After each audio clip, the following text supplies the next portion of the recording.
Hi అండి, welcome to Srimayi home foods.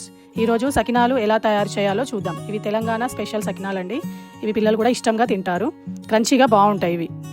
వాటికి కావాల్సిన పదార్థాలు: తడి బియ్య పిండి, ఉప్పు, నువ్వులు, వాము, ఇంకా వాటర్. 4 కప్స్ తడి బియ్య పిండి వేస్తున్నానండి. తడి బియ్య పిండి అంటే బియ్యంని 3 గంటల ముందే నానబోసుకొని పిండి మిల్లులో పట్టించుకున్నాను. 4 కప్స్ వేస్తున్నాను. దాని తర్వాత ఒక 2 టేబుల్ స్పూన్స్ సాల్ట్ వేసుకుంటున్నాను. కొంచెం ఈ సకినాలలో సాల్ట్ ఎక్కువ వేస్తేనే బాగుంటుంది. నువ్వులు 1/2 కప్పు వేసుకున్నాను. ఇది ఒక 2 టేబుల్ స్పూన్స్ వాము వేసుకున్నాను. వీటిని ఒకసారి మంచిగా కలిసే విధంగా కలుపుకుంటున్నాను. అన్ని నువ్వులు, వాము, ఉప్పు సరిగా మిక్స్ అయ్యేలాగా కలుపుకోవాలి. అలా రబ్ చేస్తూ కలిపితే మంచిగా కలుస్తుంది. నెక్స్ట్ కొద్దిగా వాటర్ యాడ్ చేసుకుంటూ పిండిని కలుపుకోవాలి. బాగా లూజ్గా కాకుండా బాగా టైట్గా కాకుండా మీడియంగా కలుపుకోవాలి. ఎక్కువ వాటర్ అవసరం పడేయండి ఈ పిండి కోసం, ఎందుకంటే ఇది తడి బియ్య పిండి కాబట్టి. 1 గ్లాస్ వాటర్. పిండి రెడీ అయిందండి.